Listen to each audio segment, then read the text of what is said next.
Hello दोस्तों, आज हम देखने वाले हैं क्लास 10th के इंग्लिश के चैप्टर नंबर 6 को, जो कि है the making of a scientist. इसमें हम बात करेंगे रिचर्ड ई ब्राइट के बारे में, जिनको बचपन से ही बटरफ्लाइज को पकड़ना और उनके बारे में जानने का बहुत शौक था। और बाद में जाकर जब वो एक साइंटिस्ट बन जाते हैं तो एक नया थ्योरी देते हैं कि सेल्स आखिर कैसे वर्क करते हैं। तो इनका सफ़र आखिर कैसे शुरू हुआ और आखिर कौन कौन सी बातें होती हैं, कौन कौन सा ऐसा गुण होता है जिससे कोई व्यक्ति साइंटिस्ट बनता है, उसको देखेंगे।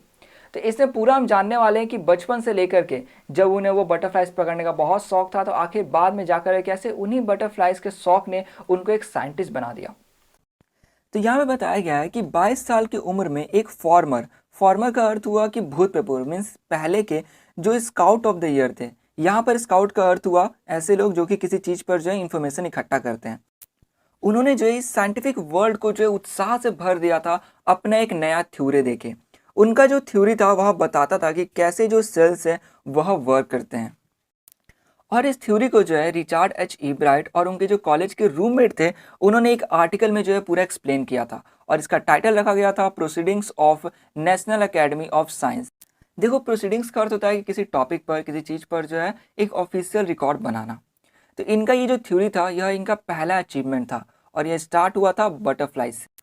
इसका मतलब हुआ कि बचपन में वह जो है बटरफ्लाइज को पकड़ते थे। धीरे धीरे वह उसके बारे में जानने लग गए और लास्ट में उनको उसी से पता चला कि कैसे जो सेल है वह वर्क करता है, मतलब कि उनका न्यू थ्योरी जो है उसी से निकल कर आया।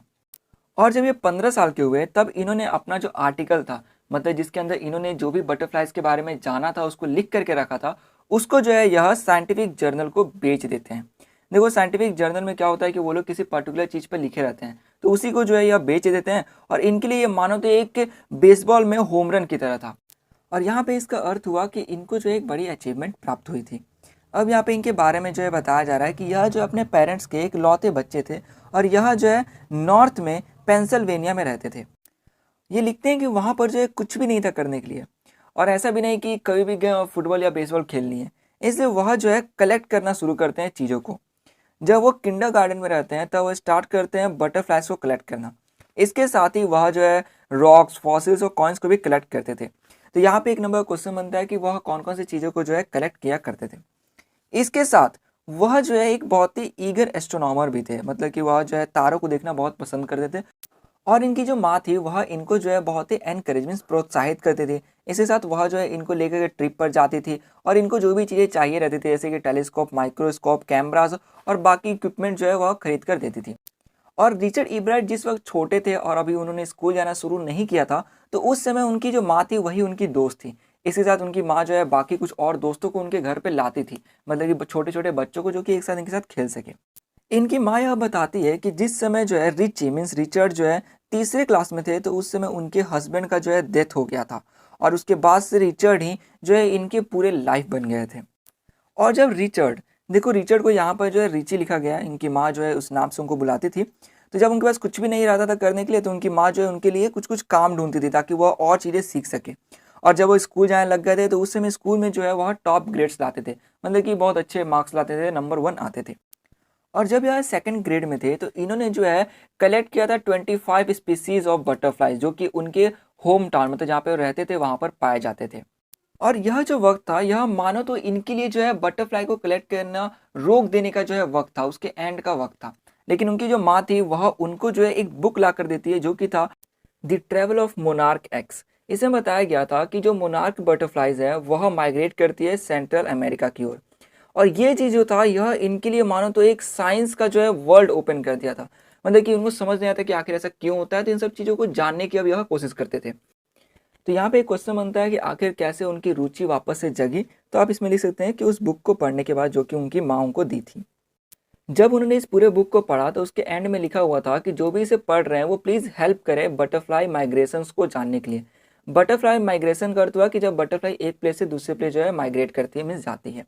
देखो, यहाँ पर टैगिंग का अर्थ हुआ कि बटरफ्लाई को पकड़ना, उसके बाद उसके पंख पर जो है लिख देना कि बटरफ्लाई को कहाँ पर पकड़ा गया है।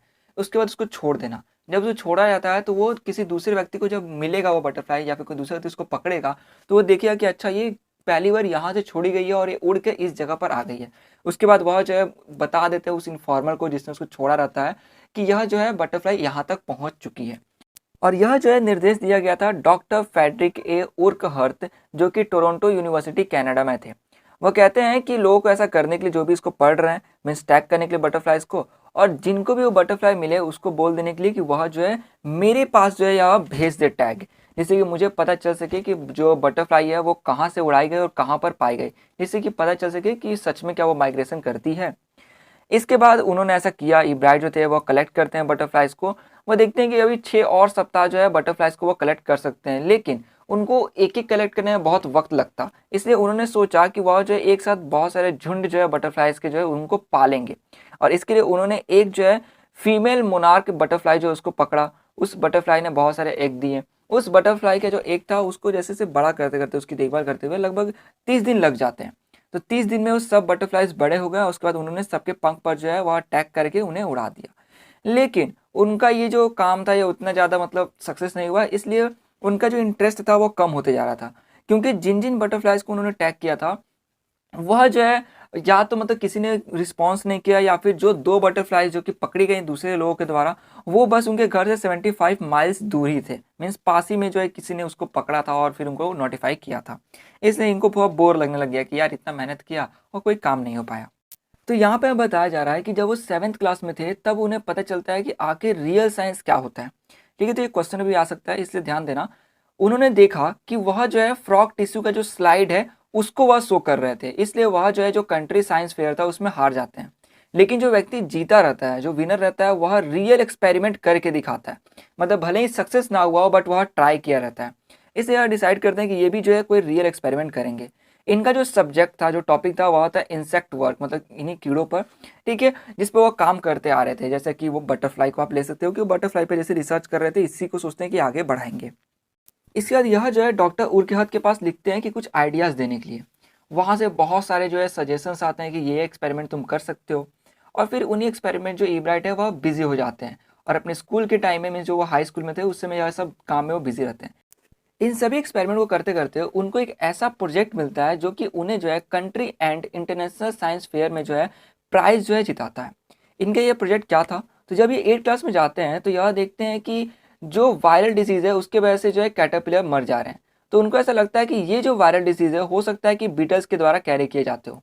इसलिए यह जो है कैटरपिलर्स को जो है बड़ा करते हैं बीटल के प्रेजेंस में, मतलब कि बीटल को आसपास रख के। लेकिन उनको कोई रियल रिजल्ट नहीं मिलता है, मतलब कि उनको ऐसा लग रहा होता है कि बीटल की वजह से जो है वायरल डिजीज फैल रहा है, बट उनको ऐसा मतलब रियल में रिजल्ट नहीं मिलता है। बट हाँ, वह इस प्रोजेक्ट को जो है शो करते हैं और जो है जीत भी जाते हैं। बताया नहीं गया कि कौन सा प्लेस जीतते हैं, बट हाँ कुछ ना कुछ जीतते हैं ये। अब यह जो है अपने अगले साल के प्रोजेक्ट के रूप में जो है एक थ्योरी को टेस्ट करते हैं। उस थ्योरी के अकॉर्डिंग जो वाइसरॉय बटरफ्लाइज होती है वह कॉपी करती है मोनार्क बटरफ्लाई को, क्योंकि मोनार्क बटरफ्लाई जो है वो बर्ड्स को अच्छे टेस्ट नहीं लगते, मतलब उनका टेस्ट उनको अच्छा नहीं लगता है। लेकिन जो वाइसरॉय बटरफ्लाइज है बर्ड्स को उनका टेस्ट अच्छा लगता है, इसलिए वाइसरॉय बटरफ्लाइज जो है मोनार्क बटरफ्लाई को कॉपी करती हैं, ऐसा थ्योरी था। इसलिए यह जो है अपने प्रोजेक्ट में इसी को चेक कर रहे होते हैं। वो क्या करते हैं कि स्टारलिंग एक बर्ड है, ठीक है, उसको रखते हैं और देखते हैं कि वो क्या करती है। तो वो देखते हैं कि जो स्टारलिंग बर्ड रहती है वो सारे मोनार्क बटरफ्लाई को खा जाती है, मतलब जितना भी वहाँ पे रहते हैं।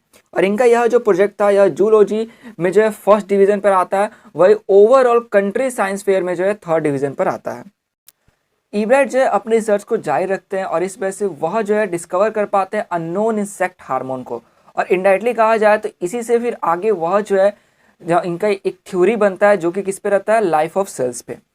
अब यह जो क्वेश्चन का आंसर चाहते थे वो यह था कि जो 12 टाइनी गोल्ड स्पॉट्स हैं मोनार्क के पुपा पर, आखिर वो क्यों हैं। मतलब जब वो देखते थे मोनार्क के जो पुपा हो गया, पुपा कुछ इस प्रकार का दिखता है, तो उस पर कुछ 12 जो है गोल्ड स्पॉट्स थे।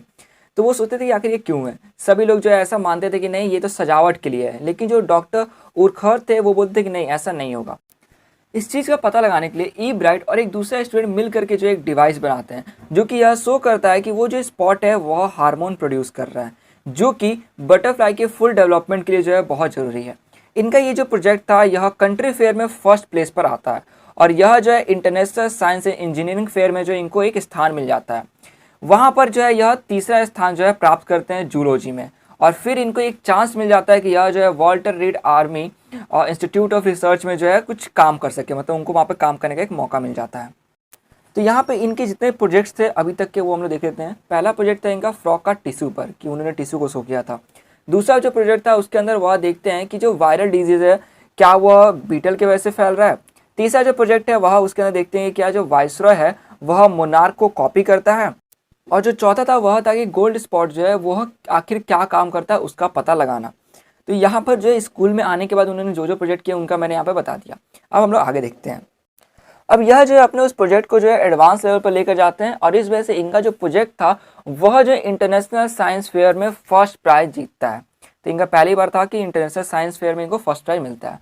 जब अपने ये सीनियर ईयर में चले जाते हैं तो यह जो है मोनार्क का जो विंग है उसका जो कुछ सेल्स होता है उसको एक कल्चर पर रखते हैं। यहाँ पर कल्चर एक बायोलॉजी का टर्म है जिसके अंदर जो है सेल्स को एक स्लाइड होता है ग्लास का, उस पर रखा जाता है और एक्सपेरिमेंट किया जाता है।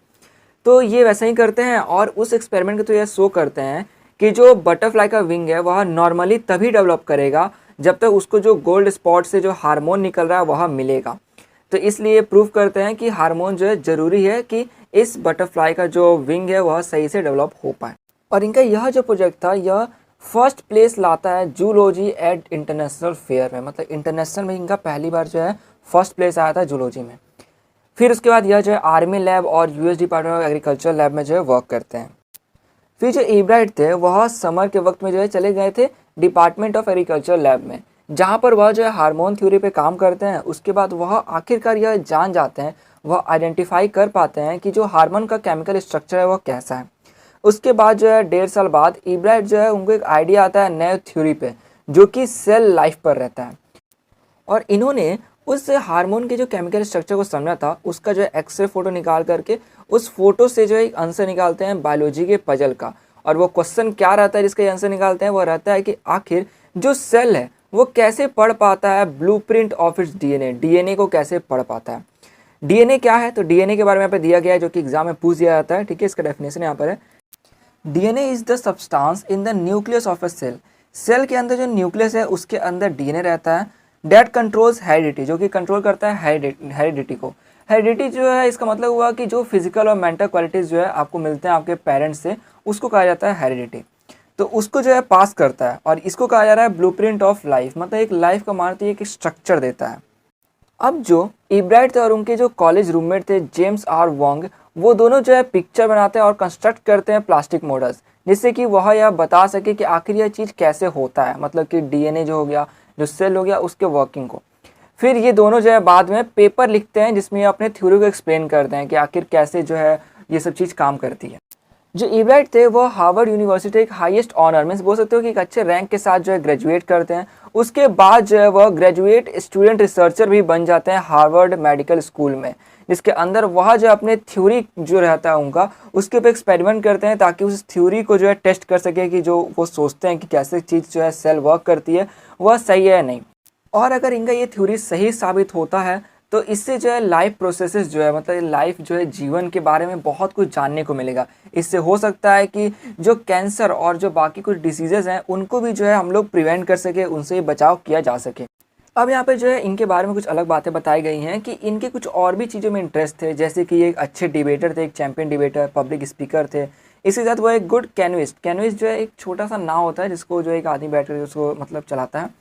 इसके साथ जो बाकी आउटडोर गेम्स है उसमें भी अच्छे थे, और तो और वह जो है फोटोग्राफी भी बहुत अच्छा करते थे नेचर की, और जो भी साइंटिफिक जो एग्जीबिशन सकते थे उनकी। जो एब्राइट है वह अपने सोशल स्टडीज़ के टीचर जो कि थे रिचार्ड ए वायर, उनकी प्रशंसा करते हैं और कहते हैं कि इन्होंने जो है मेरे दिमाग को खोल दिया था नए आइडियाज़ की ओर, मतलब कि चीज़ों को ये समझाया करते थे। इसी पर रिचार्ड ए वायर जो है वो भी कहते हैं कि जो एब्राइट है अपने इस काम को जो है पूरे इंटरेस्ट के साथ करते थे, और वह इसलिए जीते क्योंकि वह अपने जॉब में, अपने काम में जो है बेस्ट करना चाहते थे। अब देखो यही होता है एक साइंटिस्ट का जो है, मतलब आप बोल सकते हो गुण टाइप का, कि वह जो है कॉम्पिटिटिव ज़्यादा भावना नहीं रखते हैं। वह चाहते हैं कि वो जो काम कर रहे हैं उसके अंदर वो बेस्ट रखें। यही बताया हुआ है कि साइंटिस्ट में यही चीज़ होता है कि वह जो अपने माइंड को जो है ऐसा चाहते हैं कि जो भी वो काम कर रहे हैं उसमें बेस्ट करें और वह उस मुकाम तक पहुँचे। उनके अंदर जो है क्यूरियोसिटी होती है जानने की, और एक विल होता है, एक इच्छा होता है कि वह किसी सही रीज़न के लिए जो है जीते। एक होता है कंपटीशन से कि भाई उसको हराना है, लेकिन यहाँ पे इनका जीतने का क्या था कि नहीं, इनको ये जानना ही है कि आखिर सेल कैसे वर्क करता है, तो इस वजह से ये जीते।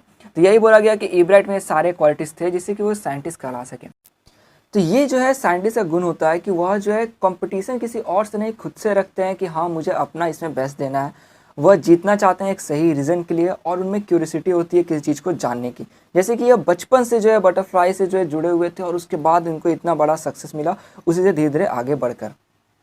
एग्जाम में इस चैप्टर से इतना डीप से तो नहीं पूछेगा कि कब जो है वो इसमें फर्स्ट आए थे या थर्ड आए थे, इतना डीप नहीं पूछेगा। बट हाँ, ये पूछा जा सकता है कि वो जब पहली बार हारे थे तो उन्हें क्या समझ में आया था, कि वह जो एक्सपेरिमेंट नहीं किए थे, उन्होंने बस टिश्यू शो कर दिया था फ्रॉक का, इसलिए वो हारे थे। उसके बाद वो एक्सपेरिमेंट करने लग गए।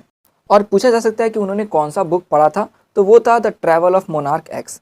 तो ये था पूरा इस वीडियो में, मैंने आपको पूरा चैप्टर समझा दिया है। तो इस वीडियो को लाइक कर दें, दोस्तों से शेयर कर दें और चैनल को सब्सक्राइब करना बिल्कुल ना भूलें। और हाँ, best of luck for your exams.